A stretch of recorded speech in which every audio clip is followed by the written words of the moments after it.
तो हेलो जी, नमस्कार। स्वागत है आप सभी का लिंकिंग लॉज के ऑनलाइन प्लेटफॉर्म पर। दोस्तों, मैं हूं उमाकांत टीडी पुरोहित। और अभी हम इस सीरीज के अंदर क्या कर रहे हैं कि जो अपना यूपी एपीओ का एग्जामिनेशन होने वाला है ना, ये जो प्रीवियस ईयर के क्वेश्चंस हैं, पर्टिकुलरली जो जीके जीएस के सेगमेंट में हैं। जैसे कि आपसे 50 क्वेश्चन जीके जीएस के पूछे जाते हैं ना, उसमें आपके 10 से 12 करंट अफेयर्स के रहते हैं। बाकी जो है वो आपके 38-40 क्वेश्चन जो है वो स्टैटिक जीके के रहते हैं, जिसमें आपके हिस्ट्री हो गया, ज्योग्राफी हो गया, पॉलिटी हो गया, इकोनॉमी हो गया। ये कभी चेंज नहीं होते, राइट। बाबर का बेटा हुमायूं था, हुमायूं का बेटा अकबर था, अकबर का बेटा जो है वो जहांगीर था, जहांगीर का शाहजहां और फिर औरंगजेब था। ये पहले से चले आ रहे हैं आदि अनादि काल से, और आगे भी ऐसे ही चलता रहेगा, ये चीजें बदलती नहीं है। तो हम यहाँ पर इस सीरीज के अंदर क्या कर रहे हैं कि करंट अफेयर को छोड़ते हुए जो अपने हिस्ट्री है, ज्योग्राफी है, पॉलिटी, इकोनॉमी, इनको हम इस सीरीज के अंदर डील कर रहे हैं। तो पहले हमने वीडियोस के अंदर जो है वो पॉलिटी, इकोनॉमी को डील किया। हिस्ट्री को भी जो है वो एक बेहद इंपॉर्टेंट सेगमेंट हम यहाँ पर मान, हिस्ट्री का सबसे ज्यादा वेटेज है इस एग्जाम में। टोटल 16 क्वेश्चन आने वाले हैं। तो एक हमने प्रीवियस वीडियो में हिस्ट्री ऑफ इंडिया के बारे में बात की, जिसके अंदर जो है वो हमने दो क्वेश्चन पेपर 2009 और 2015 वाले को डिस्कस किया। यहाँ पर हम दो और जो 2018 और 2022 के क्वेश्चन थे, इनको हम इस सेशन के अंदर डिस्कस करने वाले हैं। खाली डिस्कशन नहीं करेंगे, पूरा कंप्लीट एनालिसिस क्वेश्चन का करूंगा और एक एक चीज आपको बताते हुए चलने वाला हूं। दोस्तों, आज का पहला क्वेश्चन अगर हम यहां पर लेते हैं, साल 2018 का क्वेश्चन पेपर है अपने पास में। विच of the following is not correctly match, में से कौन सा यहां पर सही सुमेलित नहीं है, ये अपने को पूछा गया है। The idea of history, R G Collingwood. Decline of the west, Karl Marx. What is history, E H Carr. और a study of history, A G Toynbee. ये यहां पर क्या है, बेसिकली पुस्तक और उसके लेखक का नाम दिया गया और उसमें बताना है कि इसमें से कौन सा जो है वो करेक्टली मैच नहीं है। दोस्तों, ये जो डिक्लाइन ऑफ द वेस्ट है ना, ये कार्ल मार्क्स ने नहीं लिखी है, तो ऑप्शन नंबर बी यहां पर करेक्ट आंसर होगा। सर, ये फिर किसने लिखी है? तो इसके लिए एक भाई साहब थे, उनका नाम था ऑसवाल्ड स्पेंगर। क्या था? ऑसवाल्ड स्पेंगर। 1918 से 1922 इनका टाइम पीरियड आता है। ये पुस्तक the decline of the west जो है वो इनके द्वारा लिखी गई। ये बेसिकली क्या करता है, जो सिविलाइजेशन, जो सभ्यताएं होती है, इनकी जो साइक्लिकल थ्योरी, चक्र कैसे कैसे चलता है, इसके बारे में इन्होंने इसमें लिखा है। मतलब कैसे राइज पर पहुंचती है, कैसे धीरे धीरे नीचे से ऊपर तक सभ्यता जाती है, फिर ऊंचाई पर पहुंचती है, फिर वापस नीचे आ जाती है। ये इस पुस्तक के अंदर लिखा गया है। दोस्तों, आर जी कॉलिंगवुड ने ये जो पुस्तक लिखी है द आइडिया ऑफ हिस्ट्री, ये क्या करती है कि इसमें फोकस यहाँ पर इसका की आइडिया है कि हिस्ट्री जो है, इसको जो पुरानी जो थॉट्स है इनके साथ में री इनेक्टमेंट करना। फिर ई एच कार ने ये जो व्हाट इज हिस्ट्री पुस्तक लिखी है, इसका मेन है कि हिस्ट्री मतलब है फैक्ट और हिस्टोरियन का जो इंटरेक्शन है, इसे हम हिस्ट्री कह सकते हैं। फिर एजी टॉयनबे की बुक की हमने यहाँ पर बात की है, तो एजी टॉयनबे जो है ये चैलेंज और रेस्पॉन्स थ्योरी के ऊपर बात करते हैं। और कार्ल मार्क्स की जो है ये पुस्तक है, इसका नाम है दास कैपिटल। क्या नाम है? Das Kapital. ये कार्ल मार्क्स की पुस्तक का नाम है। तो देखो, एक क्वेश्चन के साथ में हम लोगों ने कितने सारे फैक्ट्स और याद रख लिए। दोस्तों, मार्क्स जो है ना, कार्ल मार्क्स, ऑफनली रॉन्गली इसको लिंक किया जाता है कल्चरल डिक्लाइन थ्योरी के साथ में, जब ऐसा था नहीं। फिर एक और क्वेश्चन पकड़ते हैं। Which of the following is not part of stupa architecture, निम्नलिखित में से कौन सा स्तूप स्थापत्य का अंग यहां पर नहीं है? थाई, जंगा, एक्स, अंड, मेधी और हार्मिका। दोस्तों, स्तूप क्या होता है? तो स्तूप बेसिकली एक सिंबॉलिक स्ट्रक्चर हुआ करता है। ये कोई इंसान की यहां पर बात नहीं हो रही। सिंबॉलिक स्ट्रक्चर, जैसे हिंदू धर्म के अंदर मंदिर होते हैं, वैसे ही जैन धर्म के अंदर भी हम जो है वो स्तूप को ये स्थान दे सकते हैं। ठीक है। इसमें जो आपके अंडा है, ये एक जो है वो जैसे मंदिरों में प्रदक्षिणापात होता है, वैसे ही स्तूप में सॉलिड हेमिस्फेरिकल डोम होता है, गोल आपको दिखाई दे जाता है। ये क्या करता है कि रिप्रेजेंट करता है कॉस्मिक एग को। फिर मेढी जो होती है, ये बेसिकली रे सर्कुलर प्लेटफॉर्म होता है और ये प्रदक्षिणापात के जैसे मेढी यहाँ पर काम करता है। ओके। है। तो अंडा क्या हो गया, जैसे अपने जो गुंबद नहीं होता वैसे आप इसको मान। फिर हार्मिका क्या होती है? ये एक स्क्वायर रेलिंग होती है, इसको हम बोलते हैं हार्मिका। ठीक है। एक और होता है छत्र। छत्र आप नाम से ही समझ गए होंगे, छतरी जैसे रॉयल अम्ब्रेला सोवरेनिटी को ये दर्शाता है। तो यहां पर जो थाई जंग जो है ना, ये स्तूप स्थापत्य का अंग नहीं है। Option number A is the correct answer. जैसे हम यहाँ पर और किसका किसका कनेक्ट कर सकते हैं, मेजर स्तूप साइट, जैसे सांची का स्तूप हो गया, भरूच का स्तूप हो गया, अमरावती का स्तूप हो गया, ये इसका एग्जाम्पल के तौर पर हम मान, राइट। तो शुरुआत के जो स्तूप हुआ करते थे उनमें भगवान बुद्ध की कोई इमेज इमेज भी जो है वो नहीं हुआ करती थी। और क्वेश्चन देख, which dynasty did Krishnadeva Raya the ruler of the Vijayanagara empire belong, Vijayanagara साम्राज्य के शासक कृष्णदेव राय जो कि सबसे ज्यादा फेमस थे, ये विजयनगर की कौन से जो राजवंश था इससे बिलोंग करते थे। विजयनगर साम्राज्य की अगर मैं बात करता हूं दोस्तों, तो हरिहर और बुक्का ये दो भाई थे। इन्होंने, हरिहर राय और बुक्का राय, इन्होंने मिलकर के 13वीं 14वीं शताब्दी के आसपास में विजयनगर साम्राज्य की जो है वो स्थापना की। और इसके बाद में यहाँ पर टोटल 4 जो है वो डायनेस्टी ने राज किया। संगम डायनेस्टी भी आई, तुलुवा डायनेस्टी, अराविडु और सलुवा, राइट। तो कृष्णदेव राय जो थे ये तुलुवा डायनेस्टी से संबंध रखते थे, तुलुवा वंश के थे कृष्णदेव राय। और तेनालीरामन जो आपने कहीं ना कहीं कार्टून वार्टून देखा होगा, वो इन कृष्णदेव राय के कोट पॉइंट हुआ करते थे। विजयनगर की अगर मैं बात करता हूं दोस्तों, तो इनकी राजधानी जो है वो हम्पी में हुआ करती थी। और ये तेलुगु, कन्नड़ और संस्कृत इन तीनों ही भाषाओं को पेट्रोनेज दिया करते थे। फैक्ट, राजा कृष्णदेव राय को टाइटल दिया गया था आंध्र भोज का, राइट दोस्तों। अब यहां पर विजयनगर की जब बात आती है तो 1565 का जो अपना बैटल ऑफ तल्लीकोटा है वो क्या, बैटल ऑफ तल्लीकोटा एक तरीके से हम ये कह सकते हैं कि इसके बाद में विजयनगर साम्राज्य अपने डिक्लाइन पर आ चुका था। और इसके बाद में जो अराविडु डायनेस्टी थी इसने यहां पर राज किया था, राइट। और question, which of the following statement is are correct, निम्नलिखित कथनों में से कौन सा यहां पर सही है। Akbar raise the jizya impose on Hindus in March 1565, Akbar ने हिंदुओं पर लगे जजिया कर को मार्च 1565 में उठाया था। और दूसरा statement, Akbar raise the jizya impose on Hindus in March 1564, Akbar ने हिंदुओं पर लगे जजिया को मार्च 1564 में उठाया था।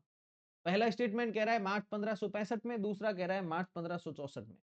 इनमें से कौन सा सही है दोस्तों। यहां पर 1564 जो है ये यहां पर अपने 1564 में जजिया को हटा लिया गया। जजिया क्या था, तो जजिया एक धार्मिक कर था जो कि नॉन मुस्लिम्स थे, मतलब हिंदुओं के ऊपर ये कर जो है वो लगाया गया था। और ये किस लिए होता था, तो हिंदू जब तीर्थ करने के लिए जाते थे तो उनके द्वारा मुस्लिम शासकों के उनके ऊपर मुस्लिम शासकों के द्वारा ये टैक्स लगाया जाता था। तो अकबर जब जो है वो ख्वाजा मोइनुद्दीन चिश्ती की दरगाह जब पहुंचे, तो वहां पर उनको ये जानकारी दी गई, तो उन्होंने तुरंत उसी समय पर जजिया को जो है वो हटा दिया गया था। और अकबर ने ये जो था इसको हटाया ही इसलिए था क्योंकि यहाँ पर ये सुलह कुल की नीति लेकर के आ रहे थे। कौन सी नीति, सुलह कुल की नीति। फिर आमेर के राजा भारमल की पुत्री हरखूबाई से जो है विवाह करते हैं, जोधाबाई नहीं था, हरखूबाई नाम था। ठीक है दोस्तों, तो जो पिलग्रिमेज तीर्थ यात्री कर था ये 1563 में हटाया गया, जजिया जो है वो 1564 में हटाया गया। और दिन इलाही जो धर्म की शुरुआत अकबर ने की थी ये 1582 में की, राइट, 1582 के अंदर। और क्वेश्चन देखिए, who was the author of the book thoughts on Pakistan, thoughts on Pakistan पुस्तक के लेखक कौन थे। B R Ambedkar, S A Latif, Khushwant Singh और हकीम अजमल खान। दोस्तों, हमारे संविधान निर्मात्री सभा के अध्यक्ष डॉक्टर भीमराव अंबेडकर जी ने जो है वो थॉट्स ऑन पाकिस्तान नामक पुस्तक लिखी थी। पुस्तक को इन्होंने 1941 के अंदर लिखा था, ऐसा नहीं है देश आजाद हुआ इसके बाद में, 1941 में लिख दिया था। यहां पर उन्होंने इस पुस्तक के अंदर एनालाइज किया कि मुस्लिम लीग की क्या क्या डिमांड्स हैं, इकोनॉमिक वायबिलिटी क्या पाकिस्तान की है, कॉन्स्टिट्यूशनल क्या इंप्लीकेशंस इसमें हो सकते हैं। साथ ही साथ में इन्होंने एक और पुस्तक लिखी थी, एनालिसिस ऑफ कास्ट भी। ऑलराइट, और क्वेश्चन देखते हैं, consider the following events and arrange them in chronological order, निम्न घटनाओं पर विचार करो और इन्हें काल क्रमानुसार यहां पर व्यवस्थित अपने को करना है। आप क्रोनोलॉजी समझिए, इलाहाबाद की ट्रीटी कब हुई, अमृतसर का संधि कब हुई, सालबाई की संधि कब हुई और मैंगलोर की संधि कब हुई, यहां पर अपने को ईयर याद होना चाहिए। इलाहाबाद की संधि 1765, बैटल ऑफ बक्सर हार गए थे कौन कौन, अवध का नवाब, बंगाल का नवाब और मुगल बादशाह, ये तीनों ही बैटल ऑफ बक्सर हारे। इसके बाद में आपके 1764 बैट का जो बक्सर का युद्ध हुआ, इसके बाद में 1765 के अंदर ना आपके इलाहाबाद की संधि जो है वो हो गई थी। इसमें क्या हुआ, अंग्रेजों को बंगाल की दीवानी मिल गई। फिर दोस्तों सालबाई की संधि जो है वो आपके 1782 में, इसमें मराठाओं के साथ में एक बार के लिए शांति स्थापित कर ली इन्होंने। फिर अमृतसर की संधि हुई साल 1809 के अंदर महाराजा रणजीत सिंह के साथ में कि सतलज से जो है वो आगे मूव नहीं करेंगे, सतलज तक उनका बॉर्डर बना दिया। फिर मैंगलोर की संधि हुई 1784 के अंदर, यहां पर जो सेकंड मैसूर वॉर था ये हो गया समाप्त। तो मतलब हम कह सकते हैं कि सबसे पहले इलाहाबाद की संधि हुई तो नंबर 1 आना चाहिए। के बाद में तो हुई आपके यहां पर कौन सी संधि, के बाद में हुई आपके सालबाई की संधि, मतलब 3 आना चाहिए। तो 1 3 कहां कहां पर है, सिर्फ ऑप्शन नंबर ए के अंदर ही, यहां पर अपना ये करेक्ट आंसर हो गया है, राइट। इलाहाबाद संधि के समय में कौन था अंग्रेज जो लीड कर रहा था, तो वो था रॉबर्ट क्लाइव। कौन था, रॉबर्ट क्लाइव। और सालबाई की संधि के दौरान यहां पर था वॉरेन हेस्टिंग। यस, ये वही वॉरेन हेस्टिंग गवर्नर जनरल बना दिया गया था, राइट। आइए एक और क्वेश्चन देखिए। Which of the following is not correctly matched? निम्नलिखित में से कौन सा सही सुमेलित नहीं है? एलिफेंटा केव ओडिशा, एलोरा महाराष्ट्र, टाइगर बाग केव मध्य प्रदेश और नागार्जुन पहाड़ी वेस्ट बंगाल। तो दोस्तों ये जो आपके एलिफेंटा केव है, बिल्कुल जो आपके हाथी गुम्फा इंस्क्रिप्शन हम लोग देखते हैं, कलिंग नरेश खारवेल का उदयगिरी की गुफाओं में भुवनेश्वर जब आप जाते हैं तो वहां पर आपको देख, वहां पर है। एलोरा बिल्कुल महाराष्ट्र के अंदर है, जहां पर हिंदुइज्म जैनिज्म बुद्धिज्म की मूर्तियां हमें देखने को मिलती है। फिर टाइगर बाग केव्स ये भी मध्य प्रदेश के अंदर है, पर नागार्जुन हिल जो है ये वेस्ट बंगाल के अंदर नहीं है। ये नागार्जुन कोंडा जो है ये है अपने आंध्र प्रदेश के अंदर। कहां पर है, आंध्र प्रदेश के अंदर जो है वो नागार्जुन हिल, राइट दोस्तों। ये एक इंपॉर्टेंट बुद्धिस्ट सेंटर हुआ करता था इक्ष्वाकु वंश के टाइम से।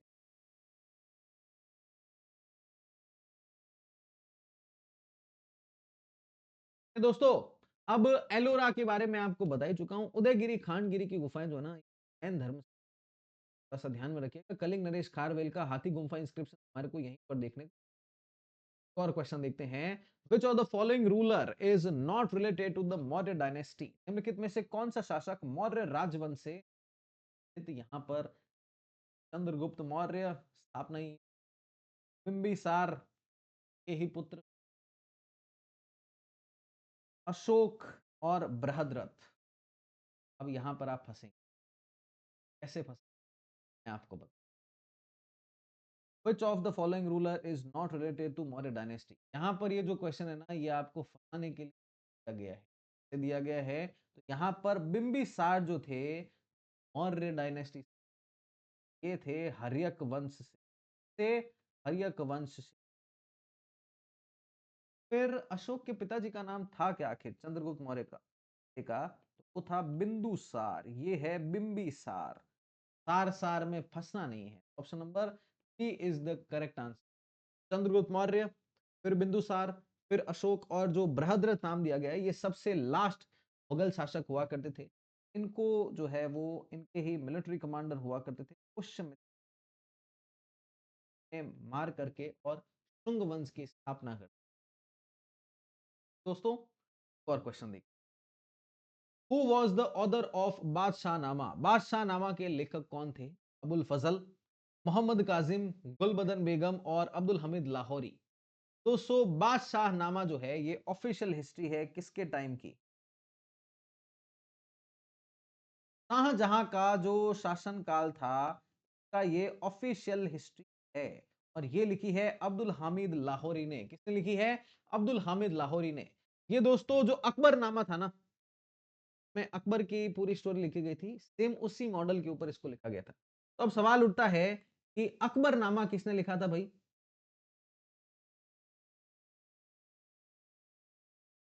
तो अकबरनामा जो है ये लिखा था अबुल फजल ने। किसने लिखा? अबुल फजल ने। वहीं पर हुमायूं नामा किसने लिखा, अगर अपने को ये पूछ ले? दोस्तों हुमायूं नामा जो है वो गुलबदन बेगम ने लिखा।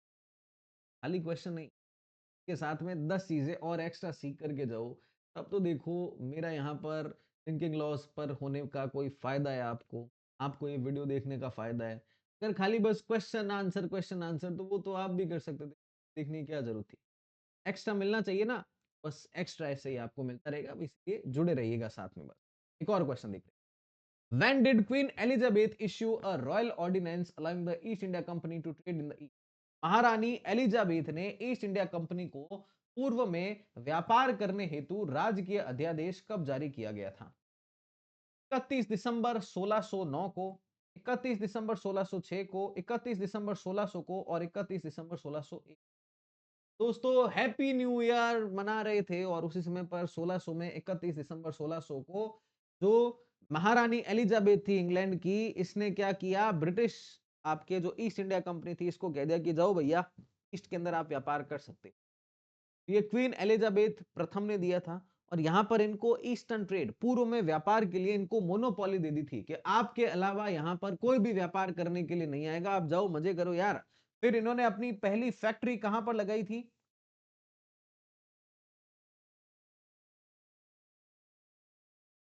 पहली फैक्ट्री दोस्तों लगाई थी सूरत के अंदर। फिर सबसे बड़ा बैटल कौन सा लड़ा इन्होंने? तो इसके बाद में डिसाइसिव बैटल था एक तरीके से, वो था बैटल ऑफ प्लासी 1757 के अंदर इन्होंने ये लड़ा और इसके बाद में धीरे धीरे फिर जो है वो भारत के ऊपर कब्जा करने लग गए थे। और क्वेश्चन देखते हैं। मैच लिस्ट करनी है अपने को 1 से 2 और सही उत्तर बताना है। गायकवाड़ कहाँ के थे, होलकर कहाँ के थे, सिंधिया कहाँ के थे और भोसले कहाँ के थे? दोस्तों गायकवाड़ जो थे ना वो थे बड़ौदा के, तो ए का हो गया है और लिखते हुए होलकर जो थे वो थे इंदौर के, मतलब बी का हो गया है यहाँ पर 4। सिंधिया आज भी जो है वो ज्योतिरादित्य सिंधिया केंद्र सरकार के अंदर मंत्री हैं, एमपी से आते हैं, मतलब एमपी का यहाँ पर कौन सा मिल रहा है? सिंधिया है दोस्तों यहाँ पर ग्वालियर के, कहाँ के हैं सिंधिया? ग्वालियर, C1। तो अब पीछे बचा कौन सा फिर भोसले, भोसले जो हैं वो हो गए हमारे कहाँ के? नागपुर के। 3 4 और 1 2, 3 4 1 2, 3 4 1 2 यहां पर अपना करेक्ट आंसर होगा। तो 3 4 1 2 किसमें? तो ऑप्शन नंबर ए के अंदर जो है वो अपना 3 4 1 2 निकल आ रहा है। ये बेसिकली क्या है कि पेशवा के बाद में डिसेंट्रलाइजेशन ऑफ पावर हो गया था मराठाओं का। और ये अलग अलग पहले सरदार हुआ करते थे, पेशवा के अंडर में काम करते थे, फिर पेशवा जब कमजोर हो गए तो ये फिर क्या है कि धीरे धीरे अपना हिसाब से जो है वो शासन प्रशासन को चलाने लग गए थे, राइट? तो एक और क्वेश्चन कर, so the following is not correctly matched. Treaty of Surat, treaty of Madras, treaty of basin, treaty of Lahore. तो यहां पर अपने को जो है वो टाइम पीरियड देखना है। दोस्तों सूरत की संधि 1775, मद्रास की संधि 1769, ठीक है, बेसिन की संधि 1803 और लाहौर की संधि 1846। दोस्तों जो बेसिन की संधि हुई थी वो 1802 के अंदर हुई थी, 3 के अंदर नहीं हुई थी। ऑप्शन पर सी यहां पर करेक्ट आंसर। ये किसके साथ में साइन की गई थी? तो ये साइन की गई थी बाजीराव द्वितीय के साथ में। किसके साथ में? बाजीराव द्वितीय के साथ में। और यहां पर क्या शुरुआत हुई थी?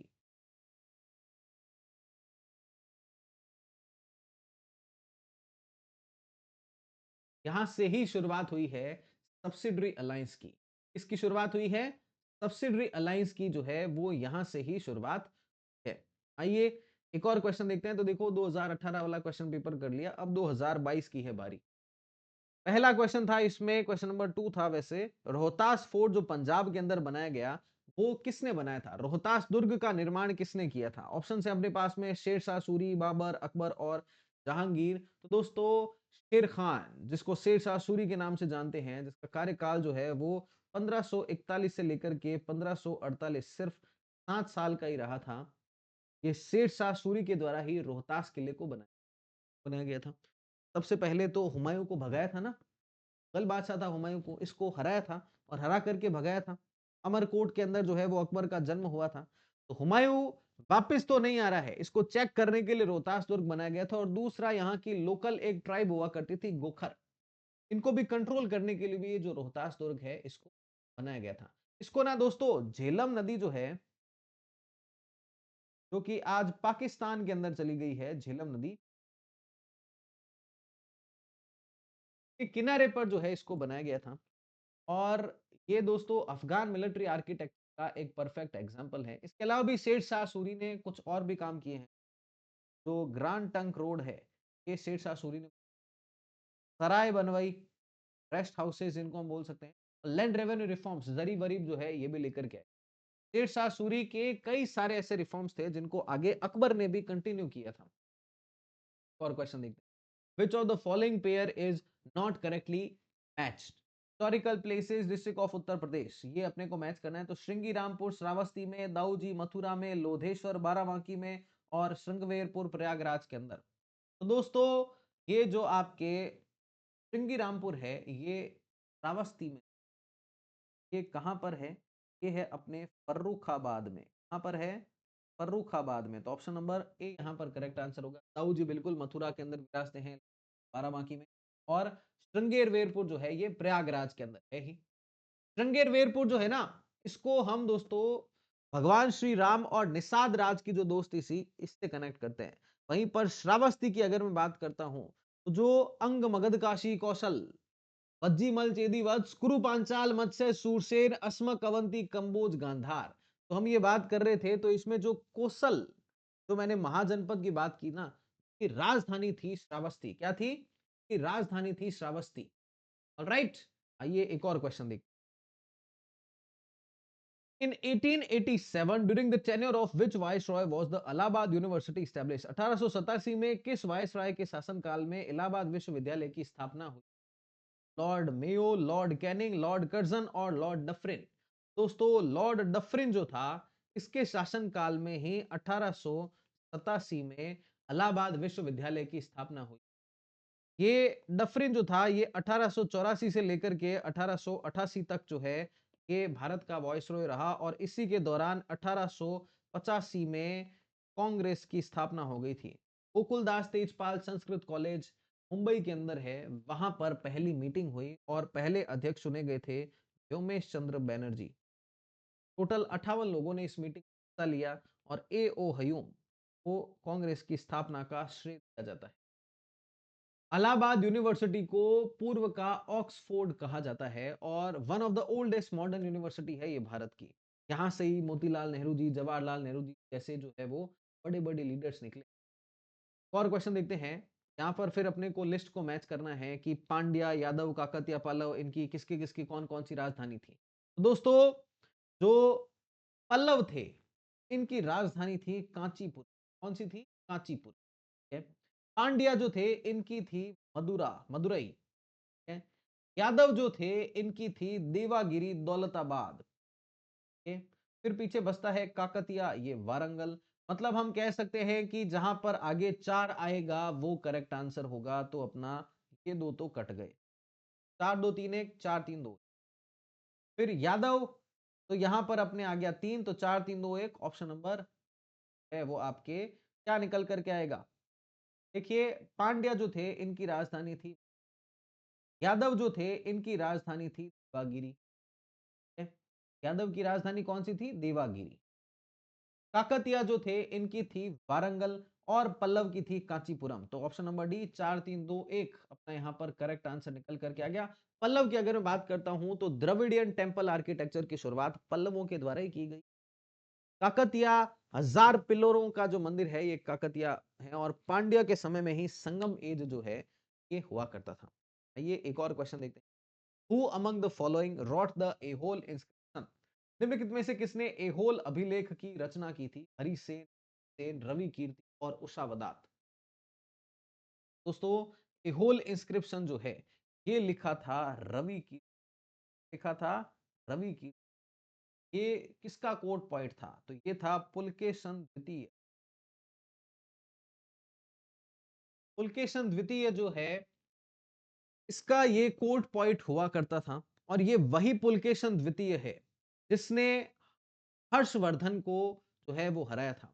हर्षवर्धन क्या था? नर्मदा नदी पार करके दक्षिण की ओर आ रहा था और यहाँ पर नर्मदा नदी के तट पर ही भीषण युद्ध हुआ जिसमें पुलकेशन द्वितीय आया।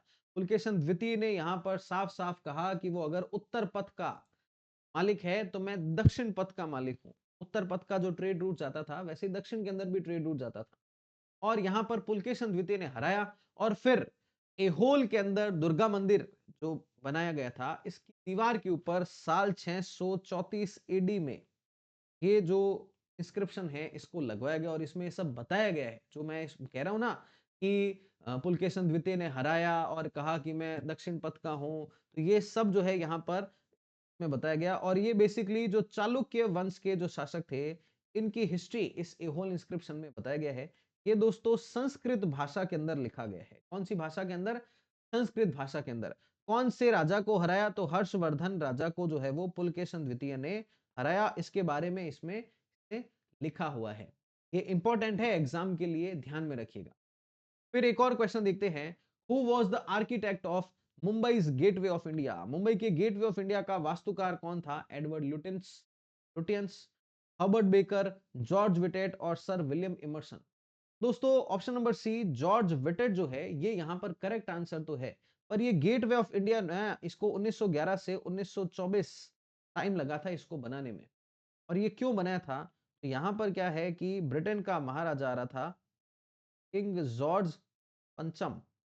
किंग जॉर्ज 5 जो है ये भारत आ रहा था और इसके स्वागत के लिए गेटवे ऑफ इंडिया को बनाया गया था।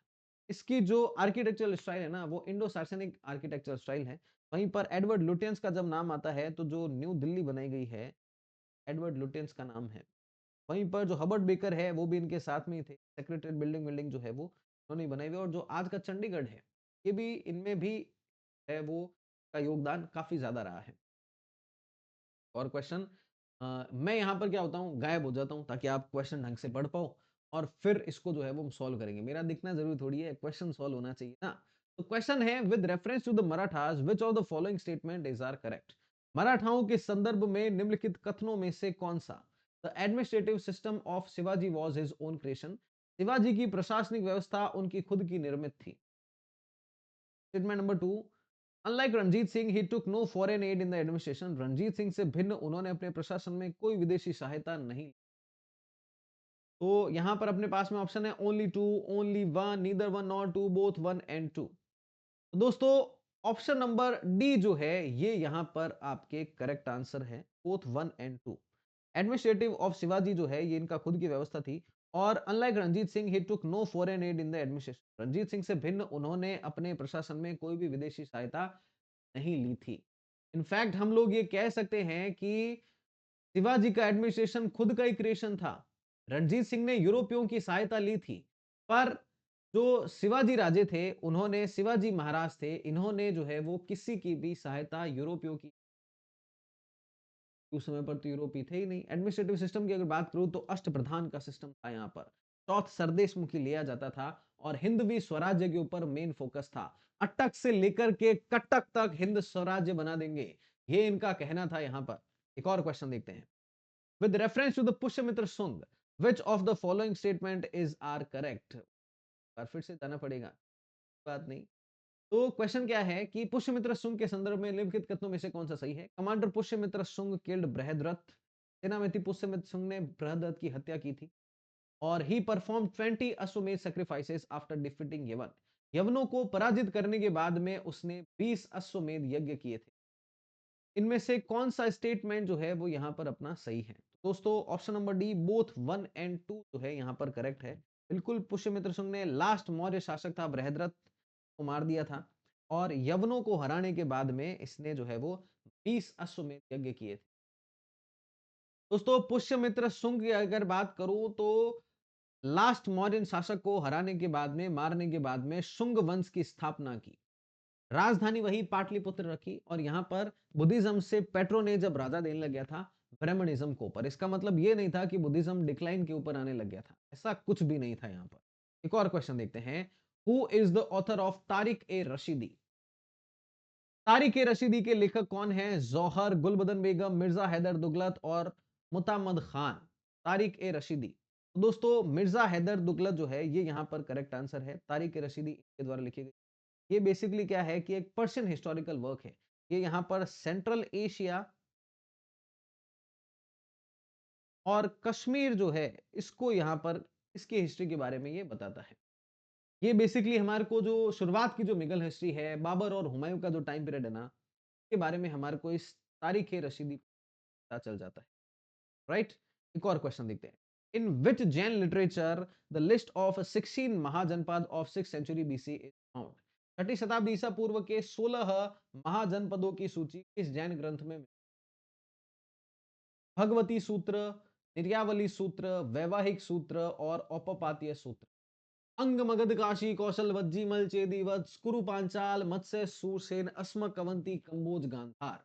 ये जो 16 महाजनपद के नाम मैं यहां पर फटाफट से आपके सामने बोल रहा हूं, ये निम्न में से किस जैन ग्रंथ के अंदर मिलती है, ये आपको यहां पर पूछा गया है। और अगर आपको भी ऐसे ही सारे के सारे फैक्ट्स याद हो जाए कैसे कैसे चीजों को पढ़ना है, तो इसके लिए आप क्या कर सकते हो कि ये जो आप यूपी एपीओ का हमारा कंप्लीट रैपिड रिकॉर्डेड कोर्स है, ये आप ले सकते हो। इसके अंदर मैंने हिस्ट्री, ज्योग्राफी, पॉलिटी, इकोनॉमी को ऐसे एकदम ट्रिक से बढ़िया तरीके से चीजों को समझाते हुए डील किया हुआ है और हाई क्वालिटी एमसीक्यूज भी वहां पर मैंने प्रैक्टिस करवाए हुए हैं। ये पूरा रैपिड रिकॉर्डेड कोर्स है। यूपी पुलिस एक्ट की इसमें लाइव क्लासेस रहने वाली है। ऐसा नहीं है खाली जीके जीएस इसमें जो है वो 999 में नहीं है, पूरा कोर्स लॉ की क्लासेस भी आपकी इसमें शामिल है। ये आप जो है वो परचेज कर सकते हो। लिंकिंग ऐप पर जाओ या फिर वेबसाइट पर जाकर के भी लिंकिंग लॉस कोड का इस्तेमाल करो, ये कोर्स को आप ले सकते हो। इसमें 5 फुल लेंथ मॉक टेस्ट भी है। मॉक टेस्ट लगाना जरूरी है। लिंकिंग पब्लिकेशन का ई एक्सेस है। जैसे हम ये क्लास कर रहे हैं ना, वैसे ही इंग्लिश क्लासेस रहने वाली है। तो ये आप जो है वो कर सकते हो। इससे क्या है कि जैसे अंग मगध काशी कौशल वज्जी मल चेदी वत्स कुरु पांचाल मत्स्य सूरसेन अस्मा कवंती कंबोज गांधार, ये 16 महाजन पर याद हो गए ना। जिन जिन ने ये क्लासेस को अटेंड किए ना, उन सबको ऐसे याद है। और ऐसे ही सारे के सारे उनके क्वेश्चन भी वहां पर सॉल्व हो रहे हैं, तो आप भी कर सकते हो। तो ये जो क्वेश्चन हम लोग यहाँ पर कर रहे थे दोस्तों, ये क्वेश्चन का आंसर है यहाँ पर भगवती सूत्र। महाजनपद की ये जो सूची है, ये अपने को भगवती सूत्र के अंदर देखने को मिलती है। इसमें ये 16 महाजनपद के बारे में बताया गया है और जैन सोर्स है ये अर्ली इंडियन पॉलिटी का। ठीक है दोस्तों। अब बुद्धिस्ट की अगर मैं बात करता हूं तो अंगुत्तर निकाय लिखा गया है, जैन का भगवती सूत्र है और पुराण में विष्णु पुराण। इसमें जो है वो हमारे को शुरुआत की पॉलिटी के बारे में जो है वो जानकारी मिलती है। तो मैं आपको बता रहा था कि ये जो 999 वाला कोर्स है ना, ये तो है ही। इसके अलावा भी आपके लिए ना यूपी एपीओ की पेपराथॉन बुकलेट भी जो है वो लिंकिंग आप पब्लिकेशन पर जाकर के ले सकते हो। लिंकिंग ऐप से भी आप ऑर्डर कर सकते हो। 2 to 5 के अंदर है। डायग्लॉट एडिशन है, जैसे हम ये क्लास कर रहे हैं वैसे ही। सब्जेक्ट वाइज एनालिसिस है, सारे के सारे क्वेश्चन पेपर का वेटेज टेबल ईयर वाइज है, exam coverage, section switching table, ये सब भी आपको इसके अंदर जो है वो मिल जाएगी। तो एकदम ये सारी चीजें करके और तैयारी को नेक्स्ट लेवल पर लेकर के चले जाओ, क्योंकि अब समय बहुत कम है और समय ही सबसे ज्यादा कीमती है।